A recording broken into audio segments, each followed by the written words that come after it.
Hello दोस्तों, स्वागत है आप सभी का श्री श्याम क्लासेज के यूट्यूब चैनल पर। आज हम बात करेंगे मानव रोग चैप्टर के बारे में। आप राजस्थान में सीईटी एग्जाम की तैयारी कर रहे हो, अभी एलडीसी की तैयारी कर रहे हो और बोर्ड एग्जाम की तैयारी कर रहे हो, जो भी कॉम्पिटिटिव एग्जाम और बोर्ड कक्षा की तैयारी कर रहे हो, तो मानव रोग चैप्टर आपका बहुत ही इंपॉर्टेंट है। आप अगर आपके पास 12th में 11th में साइंस सब्जेक्ट है तो आपको मानव रोग पढ़ने को देखने को मिल सकता है।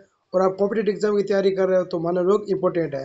तो चैनल पर नए हो तो चैनल को लाइक और सब्सक्राइब जरूर कीजिए। तो बात करेंगे इस पीपीटी के आधार पर मानव रोग चैप्टर कंप्लीट डिस्कस। मानव रोग का वर्गीकरण की बात करें तो वर्गीकरण कितने टर्म में बांटा गया है मानव रोग का। अर्जित रोग यानी कि एक्वायर्ड डिजीज और जन्मजात रोग यानी कि जो जन्म से रोग देखने को मिलता है। और अनुवांशिक रोग और संक्रमण रोग और असंक्रमण रोग क्या होता है। देखो, जन्मजात रोग तो हो गए वो अनुवांशिक रोग से होंगे, यानी कि जो जन्मजात रोग हो गए वो अनुवांशिक रोग से हो गए। और संक्रमण रोग हो गए वो अर्जित रोग हो गए यानी एक्वायर्ड डिजीज होगी। और असंक्रमण रोग हो गए यानी कि नॉन कम्युनिकेबल डिजीज और कम्युनिकेबल डिजीज वो हो गए आपके एक्वायर्ड डिजीज से। तो बात करते हैं संक्रमण रोग कौन सा होता है। जीवाणु, वायरस, जीवाणु, वायरस, कृमि, प्रोटोजोआ और कवक, ये तो आपके संक्रामक रोग। और असंक्रामक रोग है एलर्जी, कैंसर, अनुवांशिक रोग, दुर्घटना, यानी कि दुर्घटना का मतलब जो भी कोई एक्सीडेंट हो जाता है वो दुर्घटना रोग। नॉन कम्युनिकेबल डिजीज है यानी कि एक व्यक्ति से दूसरे व्यक्ति में जो रोग नहीं फैलता है उसे हम असंक्रामक रोग कहते हैं। और संक्रमण रोग होता है एक व्यक्ति से दूसरे व्यक्ति में आसानी से फैल जाता है, तो वो इन्फेक्शन डिजीज होती है। तो पोषण विकार ये भी असंक्रामक रोग है। और इसी के साथ पढ़ लेते हैं हम जन्मजात रोग यानी कि कॉन्जिनेटल डिजीज। देखो इसकी क्या परिभाषा है। ये रोग जन्म से ही मौजूद होता है, यानी कि जब बच्चा पैदा होता है उसमें रोग देखने को मिलता है। ये अनुवांशिक विकार या गर्भावस्था के दौरान संक्रमण के कारण हो सकते हैं, जैसे कि हीमोफीलिया, डाउन सिंड्रोम आपको देखने को मिल सकता है। और इसके साथ होता है उपार्जित रोग यानी कि एक्वायर्ड डिजीज। ये जन्म के बाद यानी कि जब बच्चा जन्म ले लेता है, थोड़ा अवस्था आ जाती है थोड़ी ज़्यादा, यानी कि 5 साल से अधिक हो जाता है, उसके बाद देखने को मिल सकता है। ये जन्म के बाद जीवन काल में उत्पन्न होता है, यानी जो जीवन लाइफ प्रोसेस होती है उसमें देखने को मिलते हैं। इन्हें दो भागों में बांटा जाता है। संक्रमण रोग यानी कि इन्फेक्शन डिजीज एक व्यक्ति से दूसरे व्यक्ति में आसानी से फैल जाती है, एक व्यक्ति से दूसरे व्यक्ति में आसानी से फैल जाती है, एक व्यक्ति से दूसरे व्यक्ति में आसानी से फैल जाती है। बैक्टीरिया, वायरस, कवक इत्यादि द्वारा फैलती है। और इसी के साथ होता है असंक्रामक रोग यानी कि जो एक व्यक्ति से दूसरे व्यक्ति में नहीं फैलती। असंक्रामक रोग क्या होता है, जो एक व्यक्ति से दूसरे व्यक्ति में नहीं फैलता, जैसे कि कैंसर हो गया, मधुमेह यानी कि डायबिटीज, शुगर और हृदय रोग और कुपोषण यानी कि पोषण संबंधी डिजीज होती है ना, वो असंक्रामक रोग होती है, एक व्यक्ति से दूसरे व्यक्ति में नहीं फैलते।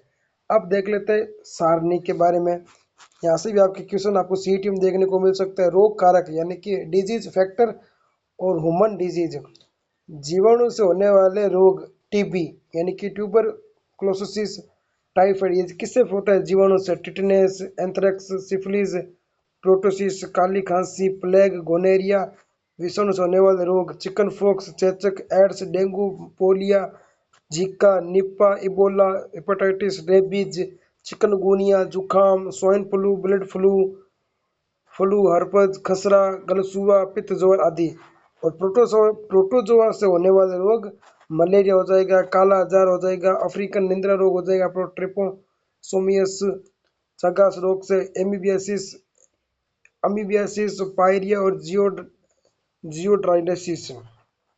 कर्मी से होने वाले रोग होता है देखा, नारू, बाल, हाथी पांव, फाइलेरियसिस, एस्केरियसिस, टेनियासिस, ये आपके हो जाएगी कर्मी से। और कवक से होने वाले रोग यानी कि फंगल से होने वाले रोग कौन से है, गंजापन, दाद, एथलीट फुट, खुजली, खाज इत्यादि। देखो दाद आपका इंपॉर्टेंट है। और इसी के साथ संक्रमण रोग और उनके प्रकार, जीवाणु जनित रोग जो जीवाणु से फैलते हैं वो कौन से हैं आपके, हैजा, हैजा बात करूँ तो कोलेरा रोग कारक इसका हो गया विब्रियो कोलेरी, इंपॉर्टेंट है। लक्षण प्रभाव क्या, उल्टी, दस्त, शरीर में जल की कमी हो जाती है, पानी की कमी, हाथ हाथ पैर में ऐंठन होना। उपचार, ठंडे खाद्य पदार्थ का सेवन, हैजों का टीका लगवाना, ठीक है। और शुद्ध और ठंडा पानी पीना, रोगग्रस्त भोजन अथवा पानी से घरेलू मक्खी से हैजे के जीवाणु की खोज रॉबर्ट कोच ने की थी। इसके आगे पढ़ेंगे डिप्थीरिया, गलघट्टू, कंठ रोहिणी रोग के बारे में।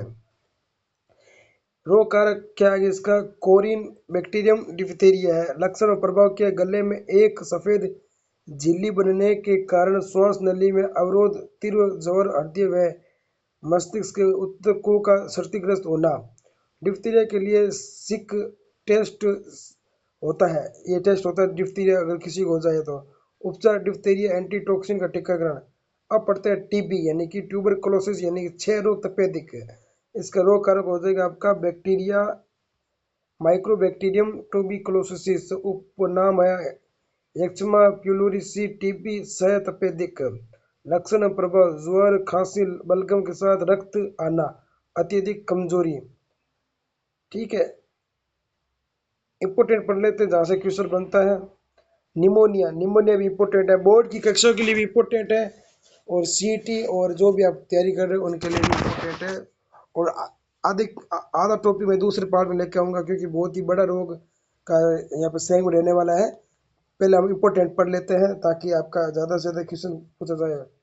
निमोनिया रोग कारक है डिप्लोकोकस निमोनी, हीमोफिलस इन्फ्लुएंजा। लक्षण और प्रभाव: तीव्र ज्वर, सांस लेने में समस्या, बलगम आना, सीने में दर्द, जुकाम होना, थकान आदि। उपचार क्या है? प्रतिजैवी का प्रयोग और ठंड से बचाव है।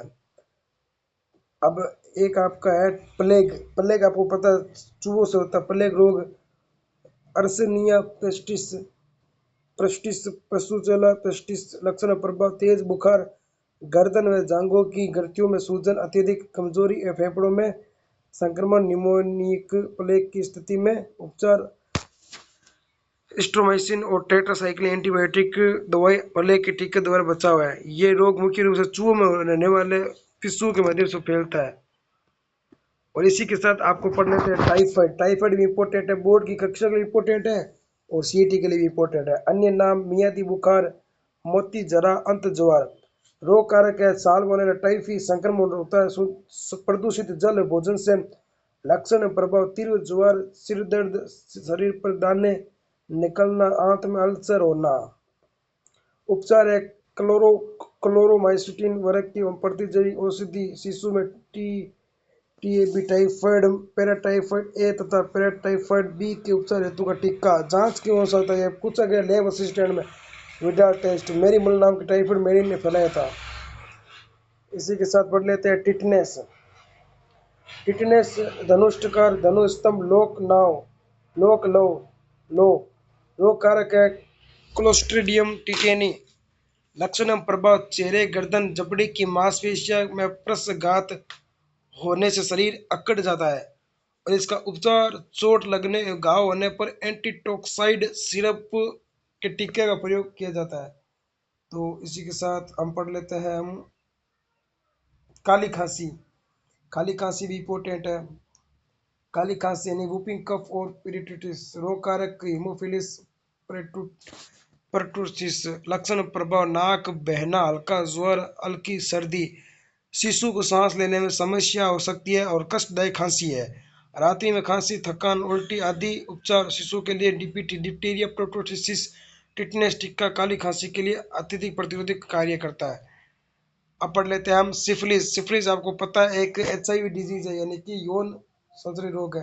रोग कारक है इसका ट्रोपोनियम पैलिडम। लक्षण और प्रभाव: जननों पर दर्द रहित घाव हो जाना यानी कि जो जेनेटल ऑर्गन होता है उस पर घाव हो जाना, छाले हो जाना, शरीर पर चकत्ते, बुखार हो जाना। उपचार है ट्रीटमेंट पेनिसिलिन और एंटीबायोटिक दवाओं का उपयोग।